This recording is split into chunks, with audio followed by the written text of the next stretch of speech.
5 years on. All right, we're ready to go. That's cool.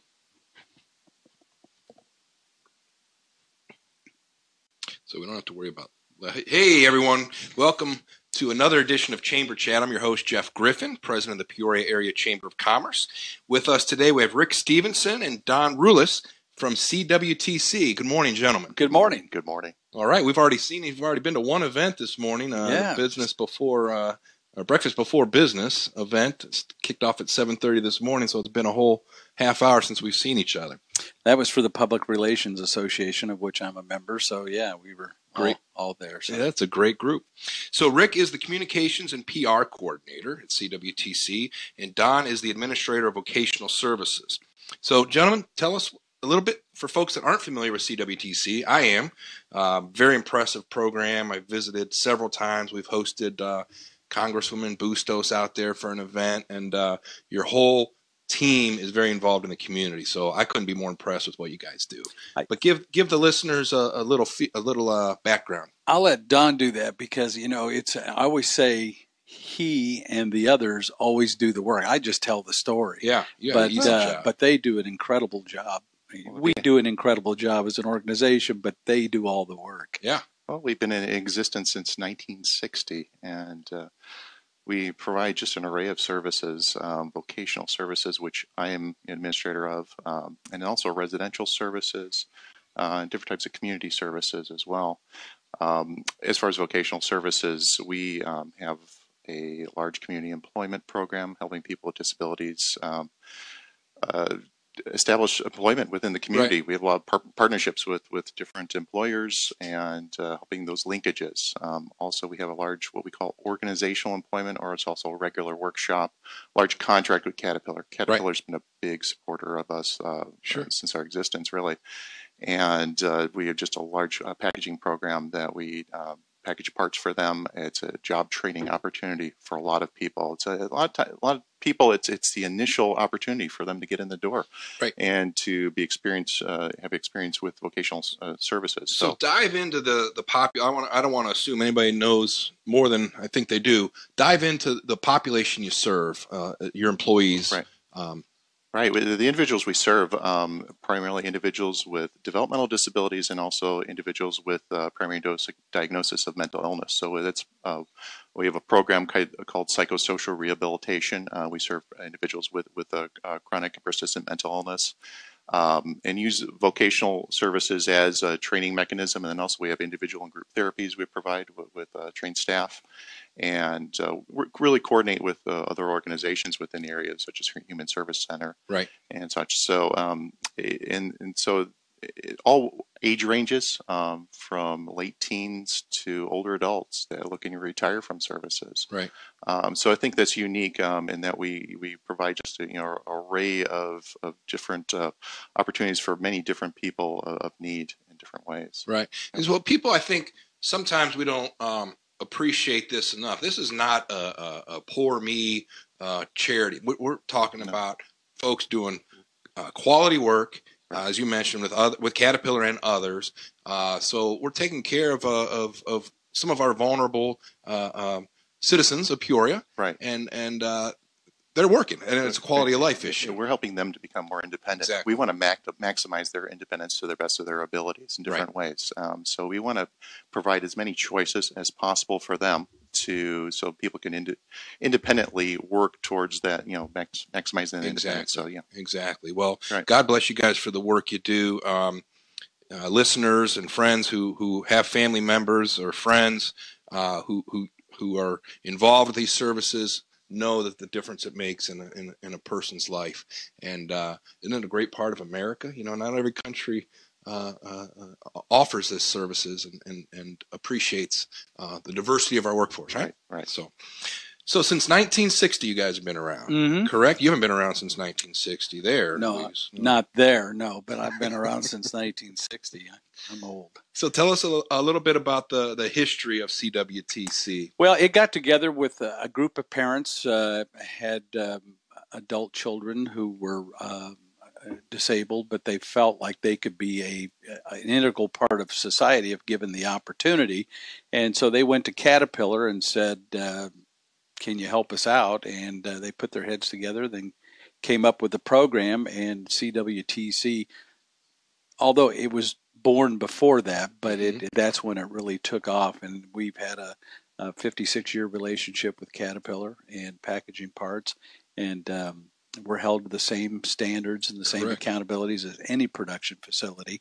When it gets really busy, we're moving 500,000 parts a week through there. Gotcha. And it's all done on a 3-day turnaround. And the thing is, you know, when I visited a couple years ago now, I need to get back out and revisit, but Caterpillar's not taking any shortcuts on what they do. I mean, you're talking about a Fortune 50 company, and you guys are held to the same standards, and you know, Caterpillar has. So they've been very generous to us, but there's no slack. And standards are quality. They're a business, and they expect results. We give them the results, and at the same time provide an opportunity for our consumers to work on those skills, learning work skills, becoming independent as they can possibly be, and being able to accept life on life's terms.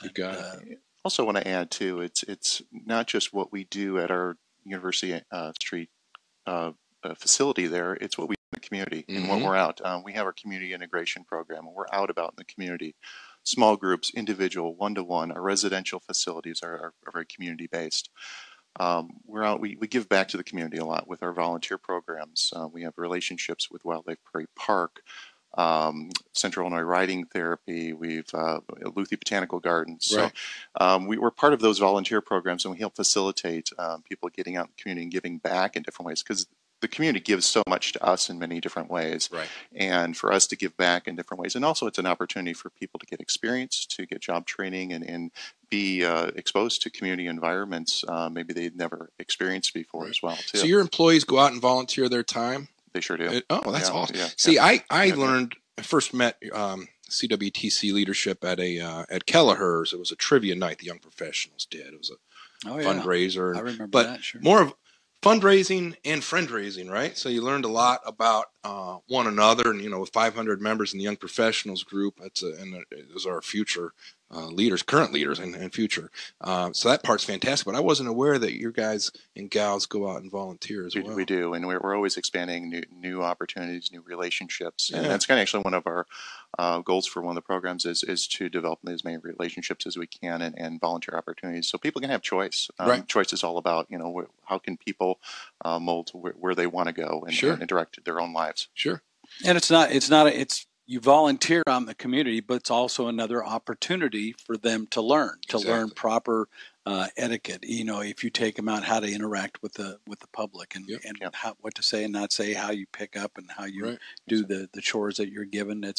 Everything is a work experience. That's incredible. That's great.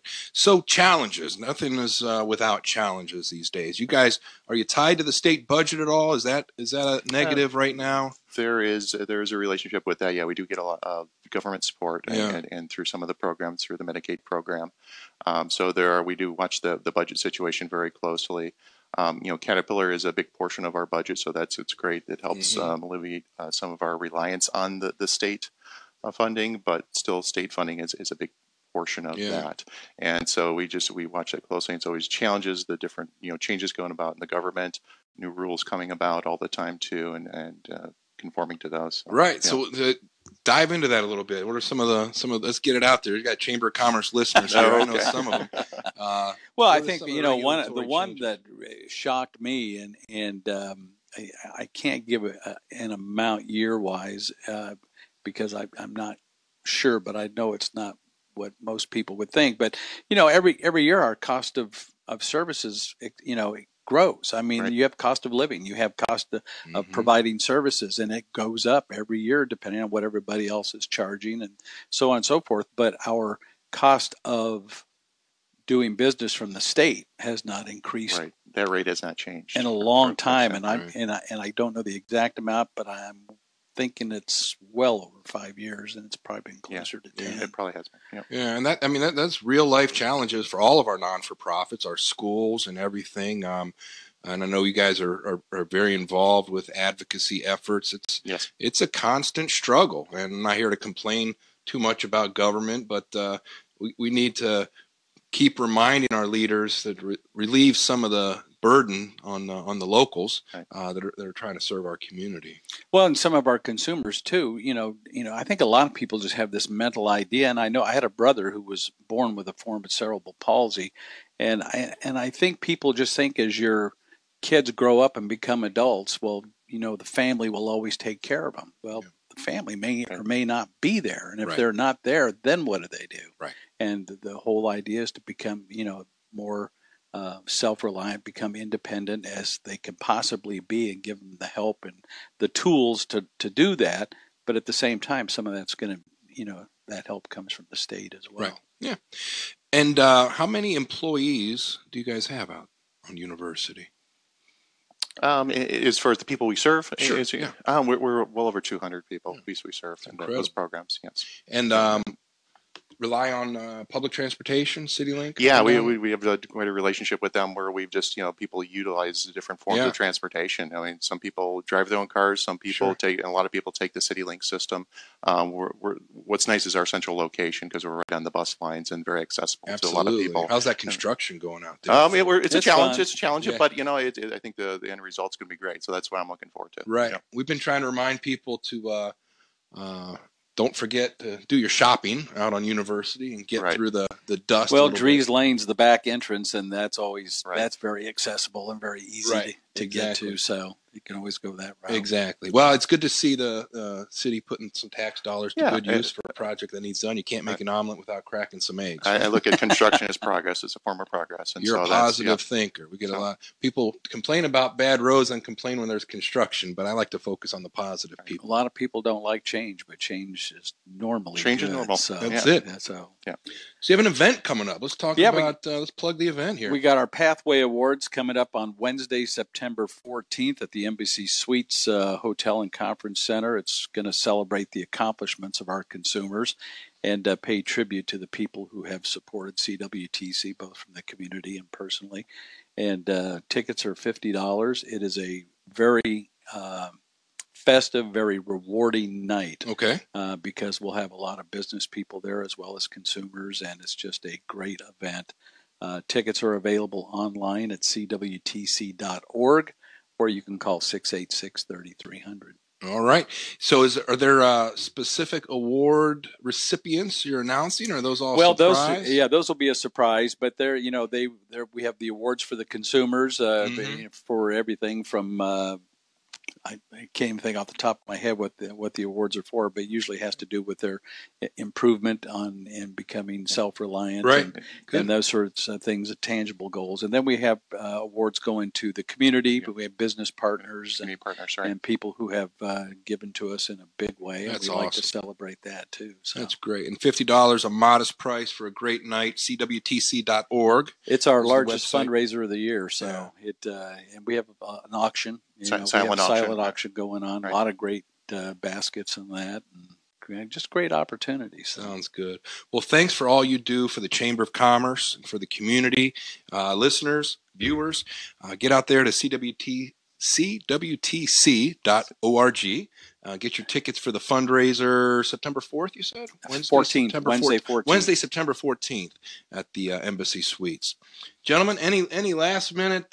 If they would like to if you'd like to come in and take a tour, give me a call at 686-3300. Jeff's been on it, and it's a tour that normally within the first 3 minutes of the tour, you will say, wow, or I had no idea. Because even the people who know come in and say, I had no idea. And that's the reason we have them there. Yeah, it's a great energy, great environment, great people. So thanks for all you guys do. Thank you. And thanks for tuning in to PeoriaLife.com Chamber Chat.